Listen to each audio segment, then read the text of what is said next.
और ओमिक्रॉन का खतरा सिर पर आ चुका है। ओमिक्रॉन की चिंताओं के बीच पीएम मोदी आज समीक्षा बैठक करने जा रहे हैं। तो वहीं दिल्ली में लगातार बढ़ते केसेस के बीच मुख्यमंत्री अरविंद केजरीवाल भी समीक्षा बैठक करेंगे।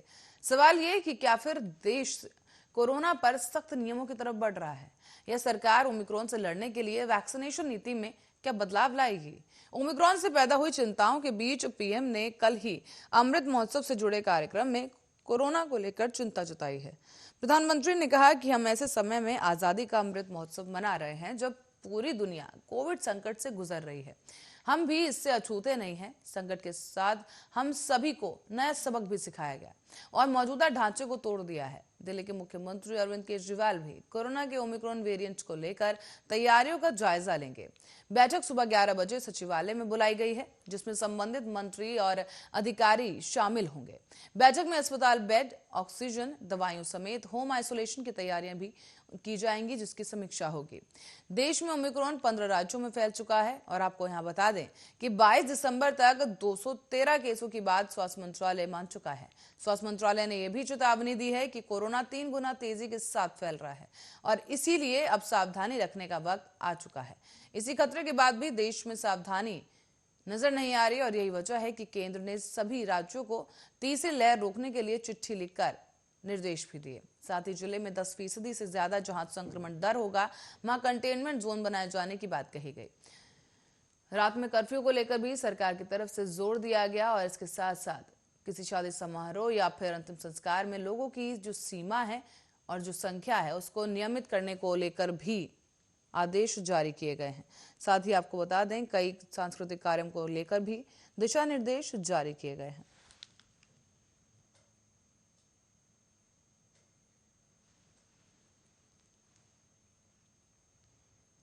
और ओडिशा से गांजे की तस्करी कर मध्य प्रदेश ले जा रहे 4 आरोपियों को पुलिस ने गिरफ्तार किया है। पुलिस ने आरोपियों के कब्जे से 2 क्विंटल गांजा बरामद किया। तस्करी में इस्तेमाल किए जा रहे 3 कार को भी पुलिस ने जब्त कर लिया है। बता दें कि पुलिस को मुखबिर की सूचना मिली थी कि 3 कार में आरोपी गांजे की तस्करी कर रहे हैं, जिसके बाद पुलिस ने चेक पोस्ट पर चेकिंग बढ़ा दी और 20 लाख रुपए का गांजा जब्त कर लिया गया। कांकेर के अतिरिक्त पुलिस अधीक्षक जीएन बघेल ने बताया है कि गांजा तस्करी कर रहे 4 लोगों को गिरफ्तार किया गया। चारों आरोपी एक साथ ही योजना बनाकर कोरापुट ओडिशा से अवैध गांजा खरीदकर ग्वालियर मध्य प्रदेश बेचने के लिए ले जा रहे थे।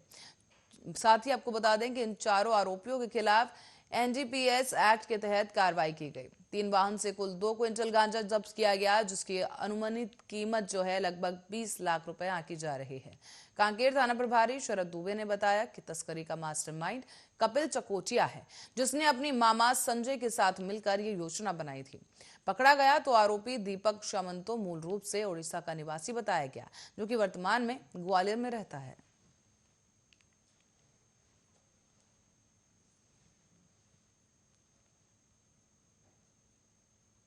आगे बढ़ेंगे अगली खबर की ओर, जहां पिछले कुछ दिनों से बस्तर संभाग में नक्सली गतिविधियां काफी बढ़ गई हैं।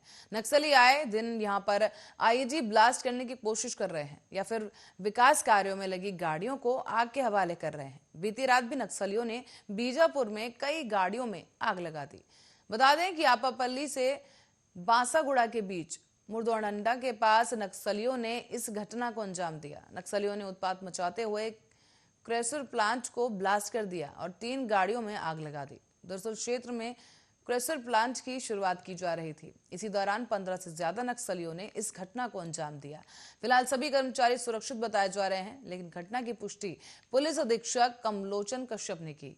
बीते दिनों नक्सलियों ने नारायणपुर के ओरछा मुख्यालय में महज 3 किलोमीटर दूर गुदाड़ी में जेसीबी और 2 ट्रैक्टर को आग के हवाले कर दिया। ग्राम पंचायत की ओर से सड़क मरम्मत काम में इन गाड़ियों का इस्तेमाल किया जा रहा था। इसी दौरान नक्सलियों ने इस घटना को अंजाम दिया था। नक्सलियों की आगजनी के बाद इलाके में भी खौफ का माहौल है। इससे पहले 27 नवंबर को नारायणपुर में ही नक्सलियों ने सरपंच पति की हत्या कर दी थी और एक जेसीबी वाहन को भी आग के हवाले कर दिया था। लगभग 30 नक्सलियों ने इस घटना को अंजाम दिया था और बड़ी संख्या में नक्सली करमरी पंचायत पहुंचे थे, जिसके बाद नक्सलियों ने पहले सरपंच पति बिरजू सलाम को मौत के घाट उतार दिया और फिर प्रधानमंत्री सड़क निर्माण कार्य में जो गाड़ियां लगी थी उसे आग के हवाले कर दिया।